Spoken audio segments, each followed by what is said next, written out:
Going to be taking care of transmission fluid. Now, if you watch the last sum up of oil changes, as I mentioned, I was saving this oil container. It's because it has measurements on the side there.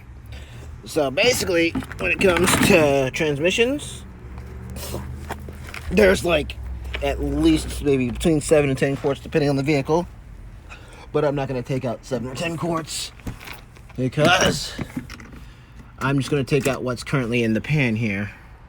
So in order to measure that properly and safely, I'm going to put the drain pan underneath that in case of spillage, and I'm going to drain it into this little concoction here, and I'm going to use the measurement right there to measure exactly how much I need to put back in. I have 3 quarts, so that should generally do it.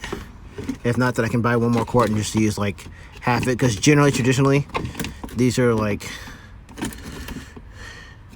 3.5 quarts ish. So okay, I'm just going to drain it into the pan and then pour it in here and measure it, because even with the risers and the ramps, it's still not enough clearance for me to put the funnel into that so I can catch it all. So I'm just going to do it into the pan and go from there. So give me 1 second here and I'll be right back. All right, now a quick thing before I go about this is we got our supplies needed for this job. We got our 3/8 inch ratchet set with a 19mm socket. We've got our crush gasket, copper crush gasket, which I got from the dealership. That's going to go when I take the old gasket off of the drain plug. I'm going to put this on. It's going to help seal the plug to the pan so there's no leakage. And I have 3 quarts of Castrol Transmax CVT, which is good for many different models of CVTs. I have a jack code Nissan transmission, which uses NS3, which, as you can see right there, this will work for it. All right, folks, we're back underneath here, and there's our drain plug right there. It's a 19mm socket. Got my wrench. I really didn't need the extender, but it's on there just in case. So yeah, give me a second here. I'm actually gonna have to put this down for a second to unloosen that. I'm just gonna do it to unloosen it on my hand, unscrew it from there. So give me a second. So, managed to get that unloosened. So now while I'm watching the fluid drain, I'm going to see just how clear or dirty it is, because I'm debating on next time, before I change the fluid, which is in a couple months before I actually leave, I'm going to possibly run some transmission flush fluid through there. I'm not going to fully flush, because that would require a complex system machine that I don't have on my hand, so yeah. The typical fluid clean is like a light, clear, greenish color. So it's 85,000 miles on this thing, and I don't think it was changed before I got it. So we're going to see now, with me, what color the fluid is. Again, I'm going to try not to make a mess out of this, but no promises.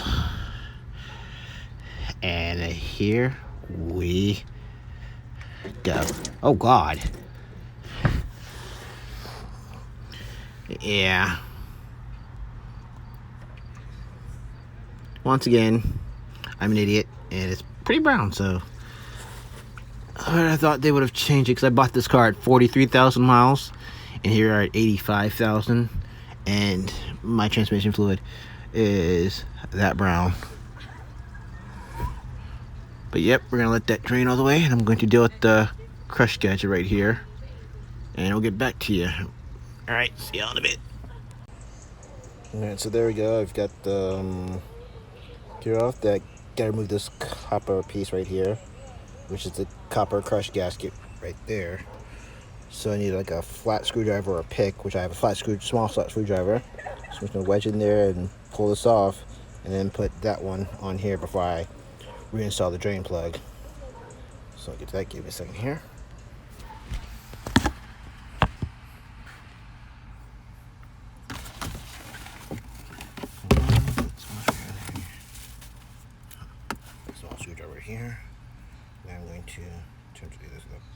So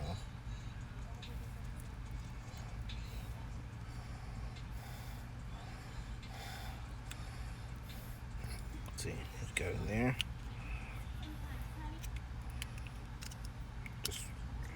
There we go. Managed to get the screwdriver in there. I don't know how well you saw that because I'm not looking at it. I'm just going to twist that off and then put the next gasket on.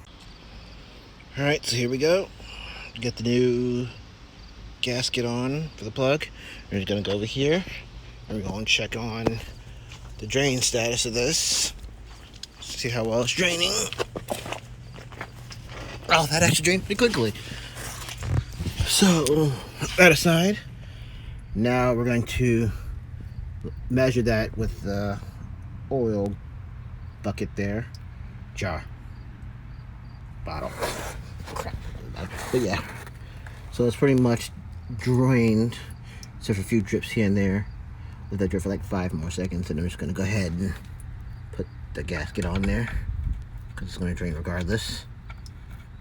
So now what that's going to do is as I tighten it back on with the ratchet, it's going to literally, quote unquote, crush that, hence why it's called a crush gasket.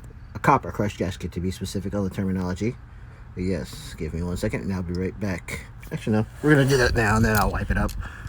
Yeah, take your wrench in your socket and you just go like there. You just tighten it. Okay, now I will go away for a second so I can use both hands to tighten this because, yeah. Be right back. Alright, so here we're back. We've measured that, and that's actually sitting at about almost 4 quarts. So I'm gonna need another quart of transmission fluid.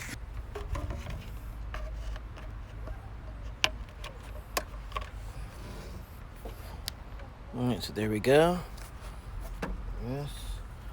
And now, like I said, you saw that earlier. It was brownish color. And like if I remember correctly from things I've researched, this should be a greenish color. No, it's actually red. Let's make sure that's not dripping out. Don't want to pour faster than the funnel can fill up. So yes, my fluid is not green like other models. My fluid is red.